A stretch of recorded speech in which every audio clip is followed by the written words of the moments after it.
Have you ever felt betrayed by those you trusted most? Have you experienced the weight of envy, whether receiving it or being its target?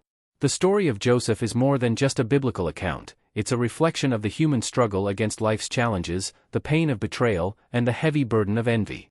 But it's also a story of hope, faith, and overcoming. Joseph, the son rejected by his own brothers, teaches us that even in the darkest moments, faith and perseverance can turn pain into victory. Are you ready to discover how the strength of faith can heal wounds and open doors, even when everything seems lost? This story shows us that, with God's help, nothing is impossible, and revenge is not the end. True healing and transformation lie in forgiveness. Before we dive into this incredible story of Joseph and his brothers, I want to invite you to join a community of people just like you, who are seeking inspiration, strength, and hope in their everyday lives. If you haven't already, hit that subscribe button and become part of our exclusive group. We're all about learning from each other, growing in faith, and supporting one another on this journey. And hey, if you've ever felt betrayed, lost, or uncertain about the future, you're definitely not alone. This story is for you, so grab a seat, get comfortable, and let's explore how faith and forgiveness can turn even the hardest trials into triumphs. You won't want to miss this. 1. The beloved son of Jacob. Jacob, also known as Israel, was a man deeply blessed by God. He had 12 sons, but among them, one held a special place in his heart, Joseph. Joseph wasn't just any son, he was born to Jacob in his old age, and from Rachel, the wife Jacob had loved most dearly. This made Joseph particularly precious to his father, and Jacob didn't hide his affection. One day, Jacob decided to show his love for Joseph in a way that would set him apart from his brothers. He crafted a beautiful coat for Joseph, a tunic of many colors. Imagine this coat, vibrant, shimmering in the sunlight, with intricate patterns that made it stand out like a royal garment. It wasn't just clothing, it was a symbol of Jacob's deep love and favor toward Joseph. When Joseph wore the coat, everyone noticed. It was a sign that he was special, chosen, and deeply cherished. But this open favoritism didn't sit well with Joseph's brothers. They watched as Jacob lavished attention on Joseph, and they began to feel something bitter growing in their hearts, jealousy. While Joseph's brothers toiled in the fields, tending to their father's flocks, Joseph seemed to live a life of favor and ease. He was different, and Jacob trusted him deeply, often sending him to check on his brother's work and bring back reports. This trust only fueled the brothers' resentment. Still, Joseph remained a kind-hearted young man, full of energy, curiosity, and dreams. He loved his family, even though he could sense their hostility. He didn't fully grasp the depth of their jealousy. To him, life was simple. He was loved by his father and cherished by God. But little did Joseph know that the very love and favor he received would become the spark for a series of events that would test his faith, reshape his destiny, and ultimately reveal God's plan not only for him but for an entire nation. The story of Joseph as the beloved son of Jacob sets the stage for one of the most remarkable journeys of forgiveness, perseverance, and divine purpose ever told. 2. Dreams of greatness. As Joseph grew older, he began to experience something extraordinary, dreams unlike anything he had ever known. These weren't just ordinary dreams, the kind that come and go in the night. They were vivid, striking, and felt deeply significant, as though they carried a message from God himself. Joseph, young and full of confidence, couldn't keep these dreams to himself. One morning, he rushed to his brothers with excitement. "Listen to this dream I had," he began, his eyes sparkling with wonder. His brothers, already burdened with jealousy, paused to hear him. "In my dream," Joseph said, "we were out in the field binding sheaves of grain. Suddenly, my sheaf rose up and stood upright, while all of your sheaves gathered around mine and bowed down to it." The brothers exchanged glances, their expressions darkening. "So, what are you saying, Joseph?" one of them sneered. "Do you think you're going to rule over us? Do you believe we'll bow down to you?" Joseph, seemingly oblivious to their frustration, shrugged. It wasn't his intention to provoke them, he was merely sharing what he had seen. But the dream planted another seed of bitterness in their hearts. As if that wasn't enough, Joseph had another dream, even more astonishing than the first. Again, he couldn't hold it in. "I had another dream," he announced to his brothers, and even his father, Jacob, was present to hear this one. "In this dream," Joseph explained, "the sun, the moon, and 11 stars were bowing down to me." This time, even Jacob raised an eyebrow. "What is this dream you've had, Joseph?" he asked, his tone a mix of curiosity and caution. "Do you mean to say that your mother, your brothers, and I will bow down to you?" Though Jacob questioned him, he didn't dismiss the dream entirely. Deep down, Jacob knew that God often worked in mysterious ways. He wondered if there might be something divine in what Joseph was seeing. But for Joseph's brothers, these dreams were the last straw. To them, the dreams were not messages from God, they were arrogance, proof that Joseph saw himself as better than them. They didn't just resent him now, they hated him. Yet Joseph didn't fully grasp the danger of their growing hostility. To him, these dreams were gifts, glimpses of something far greater than himself. He didn't know what they meant or how they would come to pass, but he believed in them with all his heart. These dreams, though small beginnings, would set the stage for a journey that would take Joseph from the fields of Canaan to the grand palaces of Egypt. They were more than visions of the future, they were promises, threads in a divine tapestry that God was weaving for his purposes. But Joseph's brothers couldn't see that yet. All they saw was a younger brother they envied and a future they refused to accept. Little did they know, those dreams would one day come true in ways they could never imagine. 3. Jealousy that turns dangerous. The brothers of Joseph were no strangers to hard work. Day after day, they toiled in the fields, under the scorching sun, tending their father's flocks. Yet, as they worked, their minds burned not with the heat of the day, but with bitterness. Each glance at Joseph's brightly colored coat or each mention of him by their father served as a painful reminder. Joseph was the favorite, and they were not. But the spark of jealousy truly began to grow into a fire when Joseph shared his dreams. The idea that they, the older brothers, would one day bow down to the youngest among them was more than they could bear. "Who does he think he is?" they muttered among themselves. "Does he really believe he'll rule over us? He's nothing but a spoiled dreamer." Their resentment was no longer hidden, it grew in their eyes, in their tone, in the way they spoke of Joseph when he wasn't around. They began to see him not as their brother, but as a threat, someone who needed to be dealt with before his dreams could come true. One fateful day, Jacob sent Joseph to check on his brothers, who were grazing the flocks near Shechem. "Go, see how your brothers and the flocks are doing, and bring me back word," Jacob said.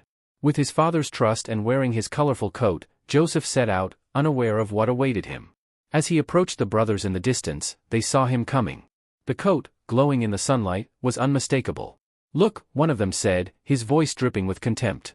"Here comes that dreamer." Their anger boiled over into plotting. This wasn't a passing grumble or fleeting frustration, this was something far darker. "Let's kill him," one of the brothers said. "We'll throw him into a pit and tell our father that a wild animal devoured him. Then we'll see what comes of his dreams." But not all the brothers were willing to go that far. Reuben, the eldest, stepped in. Though he, too, resented Joseph, he couldn't bear the thought of shedding his own brother's blood. "Let's not kill him," he said. "Instead, let's throw him into this pit here in the wilderness. We won't lay a hand on him." Reuben had a plan to rescue Joseph later and bring him safely back to their father. As Joseph drew nearer, he greeted his brothers with a smile, unaware of the storm brewing in their hearts. But they didn't return his warmth. Instead, they seized him, ripping off his beautiful coat, the symbol of their father's favoritism, and dragged him toward a dry pit in the wilderness. Joseph, shocked and terrified, pleaded with them. "Why are you doing this? I'm your brother." But his cries fell on deaf ears. Their hearts were hardened by jealousy and anger.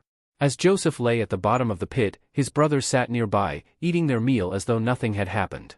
To them, his cries were no longer the voice of their brother, they were an annoyance, a distraction from their plan. But God was not absent from this moment. Even as Joseph faced betrayal, the divine plan for his life was still unfolding. This act of jealousy, born out of bitterness and anger, would be the first step in a journey that would change not only Joseph's life but the lives of his brothers and countless others. Little did they know, their decision that day would set in motion a series of events that would fulfill the very dreams they despised.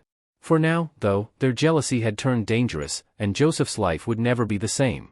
What would you do if you were in Joseph's shoes? Can you imagine the pain of betrayal by those who were supposed to love and protect you? The jealousy that his brothers felt grew so strong that it turned into a dangerous plot against him. Do you think their jealousy was justified? Or do you believe they let their emotions get the best of them? I'd love to hear your thoughts. Drop a comment below and let's discuss how jealousy can impact relationships and how we can protect ourselves from letting it control our actions. Before we dive deeper into Joseph's incredible journey, I want to ask you a question. Have you ever felt betrayed or been the target of someone's envy? Hang on, because by the end of this video, you'll not only understand how Joseph overcame the darkest of challenges, but also discover powerful lessons that you can apply to your own life today, lessons on faith, forgiveness, and how to turn betrayal into triumph. Trust me, you won't want to miss this. Stick around until the end for the life-changing insights you've been waiting for. 5. Sold as a slave. Joseph lay at the bottom of the dry, dark pit, the echoes of his brothers' laughter and indifference ringing in his ears. His heart pounded as he grappled with the shock of betrayal. These were his brothers, his family. How could they have done this to him? Above him, the brothers debated their next move. Reuben, the eldest, had stepped away for a while, leaving the others to their plotting. And then, as they sat near the pit, something caught their eye, a caravan of merchants approaching from the distance. These traders were Ishmaelites, traveling from Gilead to Egypt with their camels loaded with spices, balm, and myrrh. The sight of the caravan sparked an idea in Judah's mind, one that would forever alter the course of Joseph's life. "What will we gain if we kill our brother and hide his blood?" Judah said, his voice low but deliberate. "Instead, let's sell him to these Ishmaelites. After all, he is our brother, our own flesh and blood." The others nodded in agreement. Selling Joseph as a slave seemed like the perfect solution: no blood on their hands, no guilt, and they'd rid themselves of the dreamer for good. The traders drew closer, their caravan jingling with the sound of harnesses and the low grunts of camels. Joseph, still in the pit, heard the commotion above. He called out again, his voice hoarse with desperation. "Please, don't do this. I'm your brother." But his pleas were ignored. The brothers lowered a rope, dragged him out of the pit, and brought him before the traders. Dust clung to his clothes, and his face was etched with fear and confusion. "How much will you pay for him?" one of the brothers asked the merchants, as though Joseph were nothing more than an object to barter. The Ishmaelites examined Joseph, noting his youth and strength. After a brief negotiation, the price was set: 20 pieces of silver. 20 pieces of silver. That was the price of their brother's freedom, the value they placed on his life. The silver clinked as it exchanged hands, and just like that, Joseph's fate was sealed. His brothers turned away, pocketing the money, while Joseph was bound and handed over to the traders. As the caravan began its journey south toward Egypt, Joseph was filled with a mix of fear, sorrow, and confusion. He glanced back at his brothers, hoping for even a flicker of regret in their eyes, but all he saw were hardened faces. He was leaving behind everything he had ever known: his home, his father, his life as he knew it. The caravan moved steadily along the dusty road, the sun beating down on the procession. Joseph's heart ached, not just for the life he was losing but for the betrayal that had cut so deeply.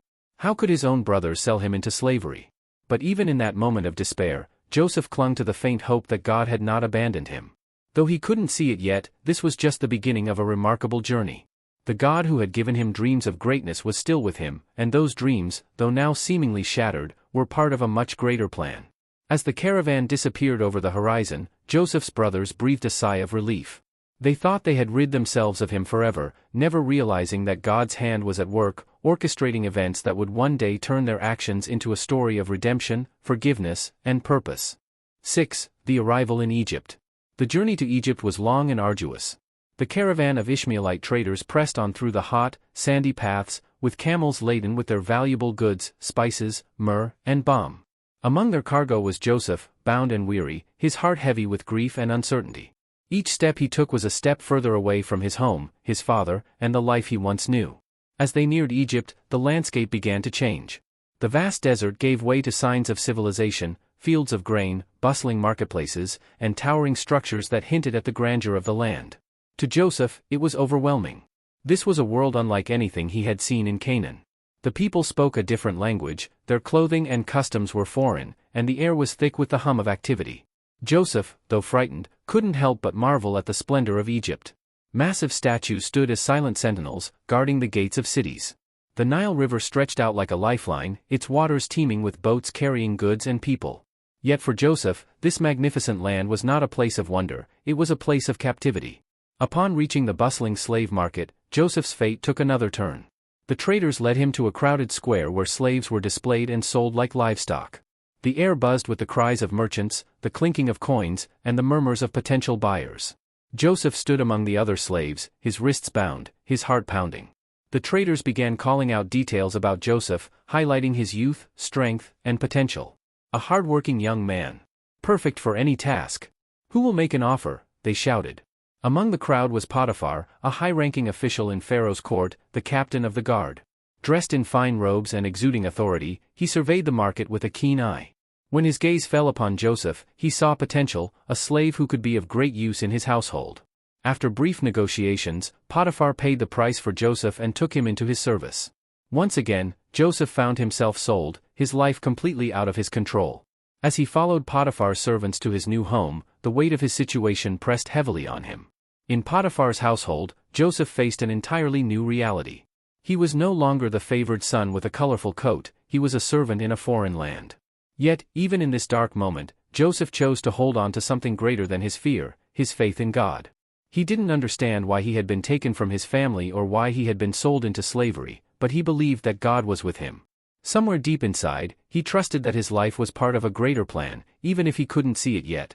Joseph's arrival in Egypt was not the end of his story, it was just the beginning of a journey that would test his character, refine his faith, and ultimately lead to a destiny far greater than he could have imagined. 7. The temptation in Potiphar's house. Life in Potiphar's house began to feel like a strange mix of opportunity and struggle for Joseph. Though he was a slave, he was no ordinary servant. Potiphar, the captain of Pharaoh's guard, recognized Joseph's intelligence, his integrity, and his hardworking spirit. Over time, Joseph became the overseer of the entire household, entrusted with great responsibility. His master's trust in him grew stronger, and Joseph began to manage the household affairs, ensuring that everything ran smoothly. It seemed that Joseph's fortunes might be turning for the better. But even as Joseph found success in this foreign land, the temptation of sin lurked around him. Potiphar's wife, a beautiful and influential woman, took notice of Joseph. Perhaps it was his young, handsome appearance, or his dignity, but something about him caught her eye. Day after day, as Joseph carried out his duties in the house, she grew more and more drawn to him. One afternoon, when all the other servants had gone about their tasks elsewhere, Potiphar's wife approached Joseph in a way that made his heart race. Her voice, soft and persuasive, reached out to him. "Come to bed with me," she said, her eyes filled with desire. Joseph was stunned. He had never faced such a direct temptation before. Potiphar had trusted him, he had given him authority over everything in the house, and now his wife was asking him to betray that trust. But Joseph wasn't just concerned about Potiphar's trust, he was also concerned about his relationship with God. He understood that sin was not only a betrayal of his master, but a betrayal of God himself. Joseph, without a second thought, rejected her advances. "My master has given me everything in this house," he said, his voice steady but firm. "How could I do such a wicked thing and sin against God?" Despite his clear rejection, Potiphar's wife was not easily deterred. She tried again, day after day, each time growing more persistent, hoping that with each new attempt, Joseph might weaken. But Joseph stood firm. He refused to be enticed by her flattering words, her charms, and the power she seemed to wield over him. One day, however, the temptation reached its peak. As Joseph went into the house to complete his duties, Potiphar's wife seized the opportunity. She grabbed hold of his cloak and pulled him toward her, demanding again that he sleep with her.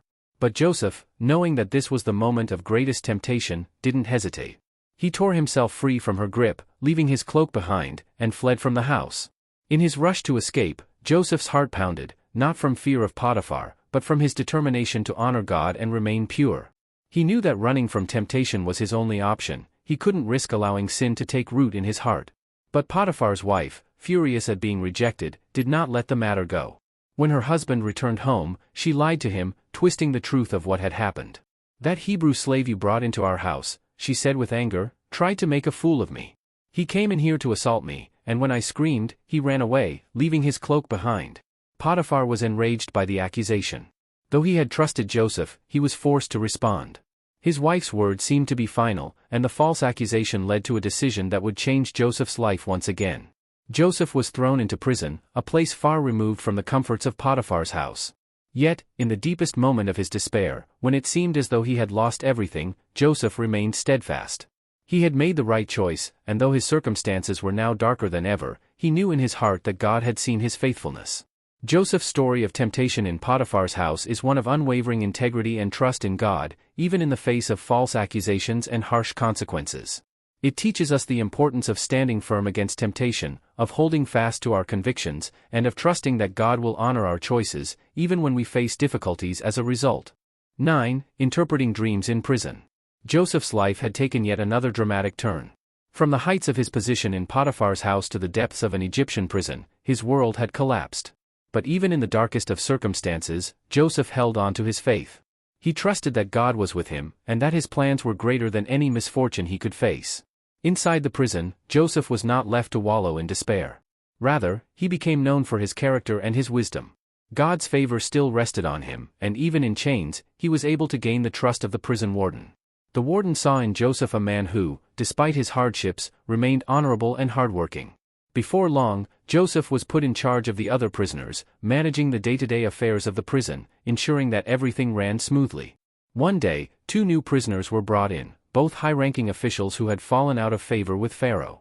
One was Pharaoh's chief cupbearer, and the other was his chief baker. The two men had been thrown into prison after Pharaoh had become angry with them, though the reasons for their imprisonment were unclear. As time passed, Joseph noticed that the cupbearer and the baker seemed troubled. Their faces were clouded with worry, and they appeared restless. Seeing this, Joseph approached them one morning. "Why are your faces so sad today?" he asked, his voice filled with concern. The cupbearer and baker explained that each of them had had a troubling dream during the night, and none of the prison's other officials or servants could interpret the dreams for them. They had no idea what the dreams meant, and their hearts were filled with anxiety. Joseph, with a calm assurance, replied, "Do not interpretations belong to God? Tell me your dreams, and I will interpret them for you." The cupbearer, eager to know what his dream meant, began first. "In my dream," he said, "I saw a vine before me. On the vine were 3 branches. As soon as it budded, it blossomed, and its clusters ripened into grapes. I took the grapes and squeezed them into Pharaoh's cup and placed the cup in his hand." Joseph listened intently, his eyes focused on the cupbearer's face. Then he replied, "This is the interpretation of your dream. The 3 branches represent 3 days. Within 3 days, Pharaoh will lift up your head and restore you to your position as his cupbearer. You will once again serve him his cup, just as you did before." The cupbearer's face lit up with hope. Joseph had given him a favorable interpretation, and he felt relieved, even though he still had to wait for the outcome. Then, Joseph added a request: "When it goes well with you, and Pharaoh restores you to your position, please remember me. Show me kindness and mention me to Pharaoh, and get me out of this prison. I was forcibly carried off from the land of the Hebrews, and even here I have done nothing to deserve being put in this dungeon." With a hopeful heart, the cupbearer promised that he would indeed remember Joseph when he was freed. Next, the baker, eager to hear his own interpretation, shared his dream. "In my dream," he began, "I had 3 baskets of bread on my head. In the top basket were all kinds of baked goods for Pharaoh, but the birds were eating them out of the basket on my head." Joseph listened carefully to the baker's dream, but his face grew solemn as he delivered the interpretation. "This is what it means," he said, his voice steady but filled with sorrow. "The 3 baskets are 3 days. Within 3 days, Pharaoh will lift up your head and hang you on a tree. And the birds will eat your flesh?" The baker's face fell. His dream was not a good omen, and Joseph's interpretation filled him with dread. Still, Joseph's words came to pass just as he had said. On the 3rd day, Pharaoh held a celebration for his birthday and invited his servants, including the cupbearer and the baker. As Joseph had predicted, the cupbearer was restored to his position, while the baker was executed. As the cupbearer was reinstated to serve Pharaoh, Joseph's heart swelled with hope. Surely now, the cupbearer would remember him and mention him to Pharaoh, bringing an end to his years of suffering. But as the days passed, the cupbearer forgot about Joseph. He was so caught up in his own newfound freedom that he did not keep his promise to Joseph. Though this felt like another crushing disappointment for Joseph, his faith never wavered. He knew that God's plan was still unfolding, even if he couldn't see it clearly yet. And in time, the moment would come when God's purpose for Joseph's life would be revealed in a way that would change everything. The story of Joseph interpreting the dreams of the cupbearer and the baker is a powerful reminder that God uses our circumstances, even the most difficult ones, for his greater purpose. It teaches us the importance of maintaining faith in times of trial, and of trusting that even when things seem uncertain, God is still at work in our lives. If you're finding this story meaningful so far and it's resonating with you, do me a favor, hit that like button.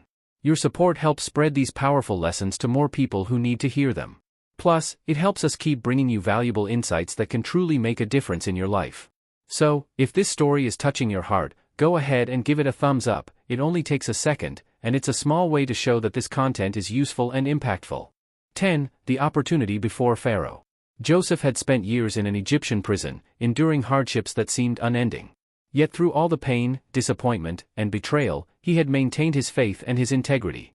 He had trusted in God's timing, believing that the dreams he had once shared with his brothers were not forgotten by the Creator. Even when the cupbearer had forgotten him, Joseph had held on to hope. Little did he know, a moment was soon coming that would change his life, and the lives of many others, forever. It all began one fateful morning when Pharaoh, the ruler of Egypt, was troubled by 2 disturbing dreams. He woke from his sleep, drenched in sweat, his mind filled with a sense of urgency and unease. He immediately called for his magicians, wise men, and dream interpreters, hoping they could offer him an explanation. Pharaoh recounted his dreams to them. In the first dream, he stood by the Nile River, and from the waters emerged 7 healthy, plump cows. But before long, 7 other cows, thin and gaunt, came up from the river and devoured the healthy cows. Pharaoh's heart raced. What did this mean? In his second dream, Pharaoh saw 7 heads of grain growing on a single stalk, full and ripe. But then 7 other heads of grain, withered and scorched by the east wind, sprouted and swallowed up the healthy ones. Pharaoh could not understand what the dreams meant. He called for his wise men again, but none of them could offer an interpretation. They were baffled. Word soon spread throughout the palace, and when the cupbearer heard about Pharaoh's distress, he suddenly remembered a man he had met years ago, the Hebrew slave in prison who had interpreted his own dream with such clarity. A glimmer of hope sparked within him. He quickly approached Pharaoh. "Your Majesty," the cupbearer said, "I remember now, when you were angry with me and the baker, we were thrown into the prison, and there was a young Hebrew man named Joseph. He interpreted our dreams with remarkable accuracy. I believe he can help you now." Pharaoh, desperate for answers, immediately summoned Joseph from the prison. As he was brought before the ruler of Egypt, Joseph's heart surely raced. This was the moment he had been waiting for, the moment when God's hand would finally be made clear in his life. Joseph stood before Pharaoh, a humble servant in chains, yet filled with the quiet confidence that God was at work. Pharaoh, looking both anxious and hopeful, spoke directly to him. "I have heard that you can interpret dreams. I have had a dream, and no one can tell me what it means. But I have been told that you can understand a dream and explain it." Joseph's response was not one of arrogance, but of humility and faith. "I cannot do it," he said, "but God will give Pharaoh the answer he desires." This moment of humility was key. Joseph knew that all wisdom and understanding came from God, and he trusted that God would speak through him. Pharaoh, relieved that Joseph acknowledged the source of wisdom, then told him the dreams. Joseph listened intently as Pharaoh recounted the vision of the 7 cows and the 7 heads of grain. After a brief pause, Joseph spoke, his voice calm but firm. "The dreams of Pharaoh are one and the same. God has revealed to Pharaoh what he is about to do. The 7 good cows and the 7 good heads of grain represent 7 years of abundance in the land of Egypt. The 7 thin cows and the 7 withered heads of grain represent 7 years of famine that will follow. The abundance of the first 7 years will be so great that it will be forgotten when the famine comes. But the famine will be so severe that it will consume all the surplus of the good years." Joseph's words were clear, and Pharaoh must have listened with a mixture of disbelief and awe. This interpretation was not only accurate, but it was also a warning. But Joseph didn't stop there. He went on to offer Pharaoh a course of action. "Now, let Pharaoh look for a discerning and wise man and put him in charge of the land of Egypt. Let Pharaoh appoint commissioners to take 1/5 of the harvest during the 7 years of abundance, and store up the grain under Pharaoh's authority, to be used during the years of famine. This will save the land from destruction when the famine comes." Pharaoh's face must have softened with relief and gratitude. This young Hebrew slave had not only interpreted his dreams but had also given him a clear plan for how to preserve Egypt through the coming crisis. He saw in Joseph not just wisdom, but divine insight. "I am putting you in charge of all of Egypt," Pharaoh declared, his voice carrying the authority of the ruler of the most powerful nation in the world. "Only I, Pharaoh, will be greater than you. All my people will submit to your orders. You will oversee the storage of grain, and you will have control over all the land of Egypt." Joseph, now dressed in fine robes, a gold chain around his neck, and a signet ring on his finger, was made second in command over Egypt. Pharaoh even gave him a new Egyptian name, Zaphenath-Paneah, and a wife from the priestly family of On. In an instant, Joseph went from being a prisoner to becoming the most powerful man in Egypt, second only to Pharaoh himself. The dreams he had once shared as a young man, dreams that had seemed so distant and impossible, were now being fulfilled in ways he could never have imagined. This was God's moment for Joseph. It was a turning point in his life, a moment of divine favor and purpose. Joseph's faith, perseverance, and humility had led him to this moment of unprecedented opportunity. He had trusted in God, even when the path was dark and uncertain, and now God had lifted him up for his purpose. The opportunity before Pharaoh was not just a moment of personal success for Joseph, it was a moment that would impact the entire world, as Egypt became the storehouse for grain during the coming famine. It was also the beginning of God's greater plan for Joseph, his family, and the nation of Israel.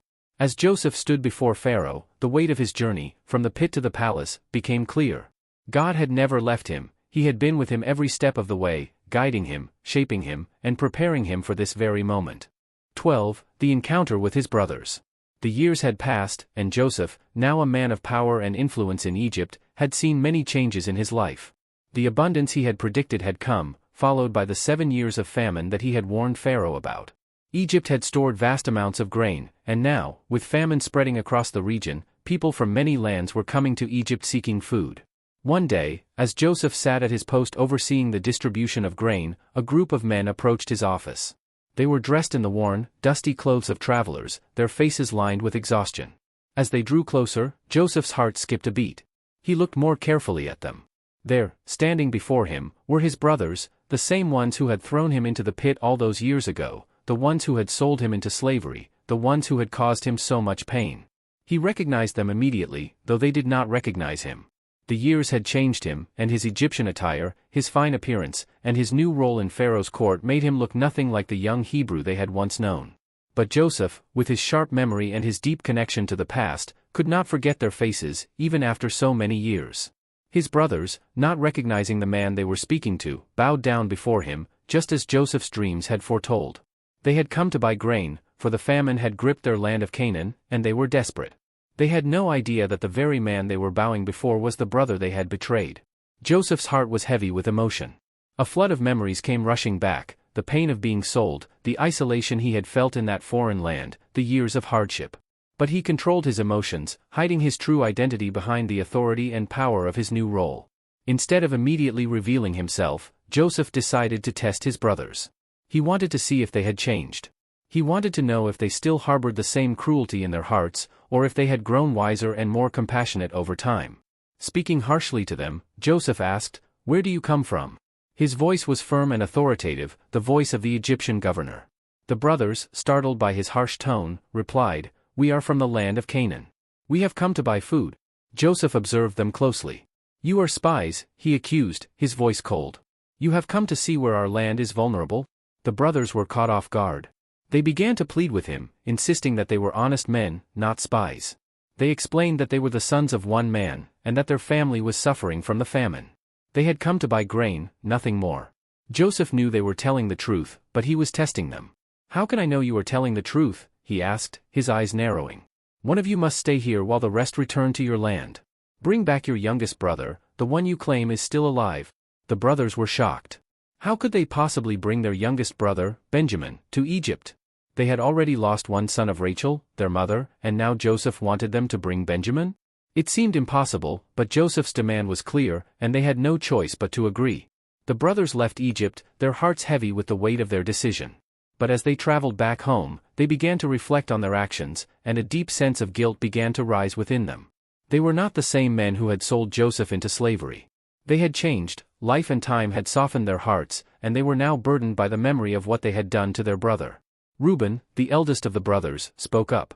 "Did I not tell you not to sin against the boy?" he said, his voice filled with regret. "But you would not listen. Now we are being punished for his blood." The brothers began to realize that their current misfortune might be a consequence of their past sin.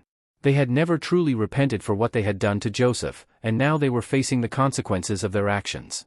Joseph, hearing their words through the interpreter, could not contain himself any longer. His heart was torn.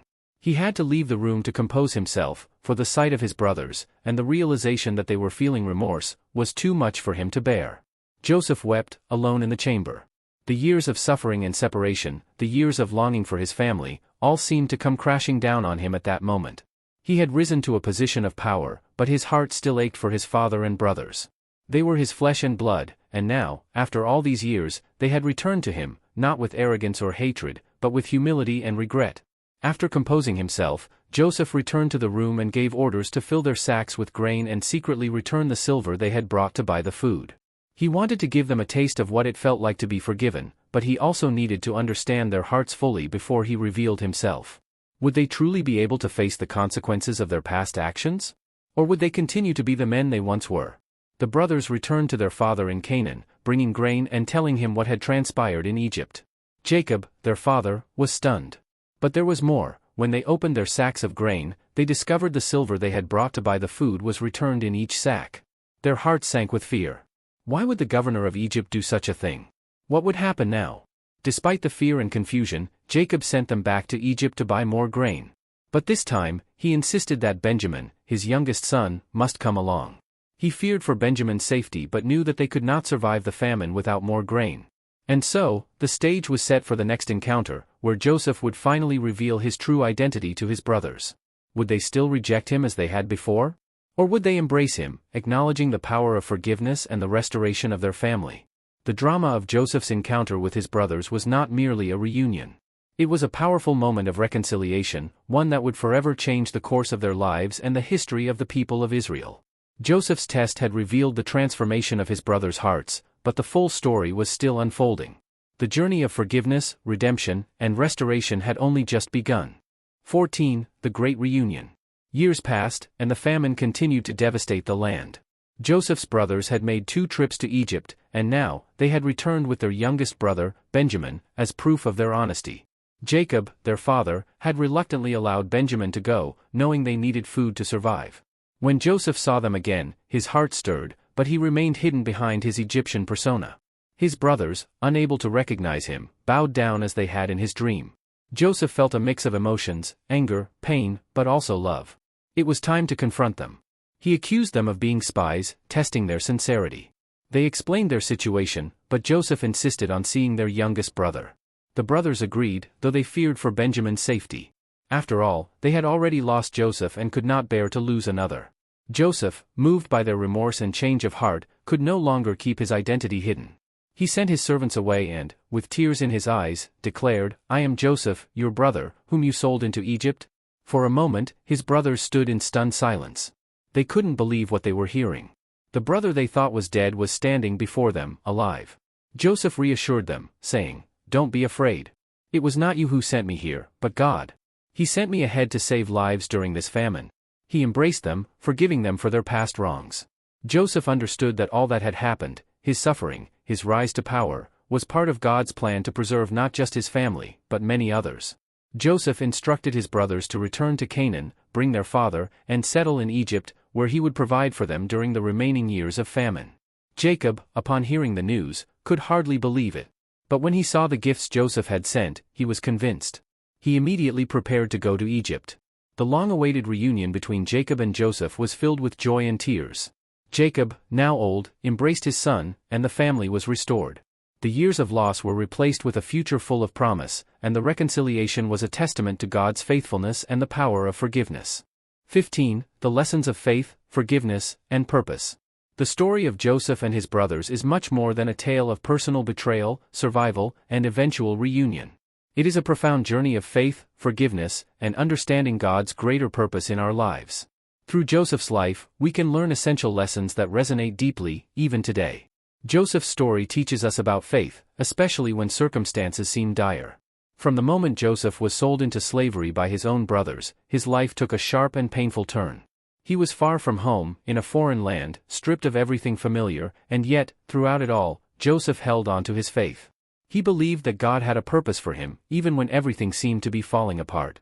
Whether in Potiphar's house, where he was entrusted with great responsibility, or in prison, where he found himself unjustly thrown, Joseph never wavered in his belief that God was in control. As Joseph's journey unfolded, he showed how faith is not just about believing in God when things are going well, but also trusting Him when we are at our lowest points. In every situation, Joseph found a way to honor God and be faithful, no matter the circumstances. His faith wasn't based on his surroundings or successes, it was based on his understanding that God had a plan for him, even in his suffering. Then there is the lesson of forgiveness. Joseph's brothers had wronged him in the worst way possible. They had sold him into slavery, told their father he was dead, and shattered his life.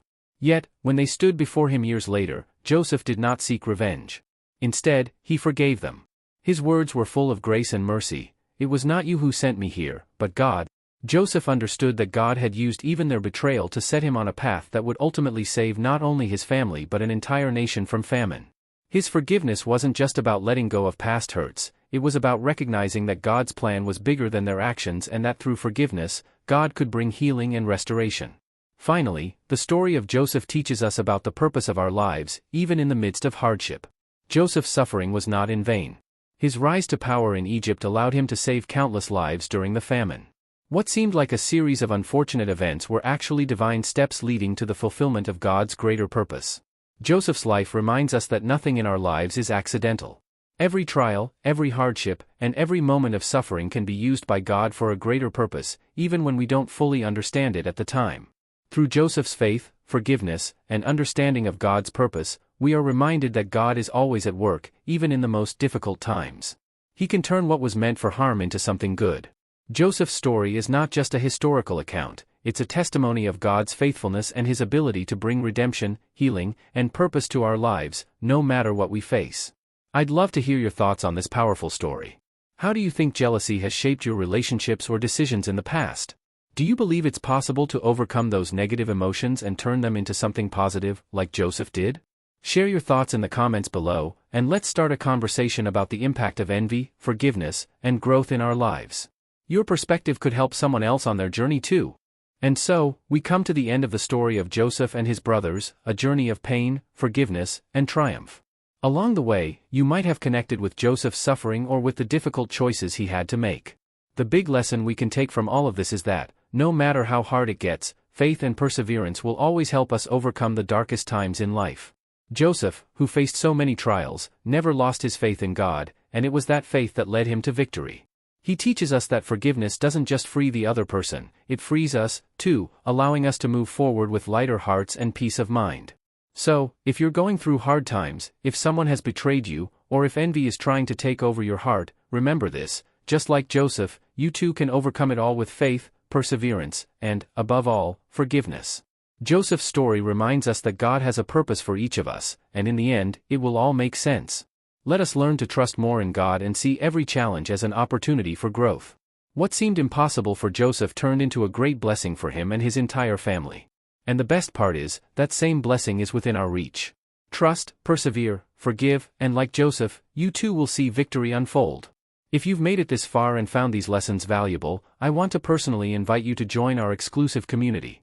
By subscribing, you're not just staying up to date with inspiring stories, you're becoming part of a group that's all about learning, growing, and supporting each other. Together, we'll continue exploring life-changing insights and overcoming challenges with faith and perseverance. So, hit that subscribe button now and be a part of something bigger. We're in this together.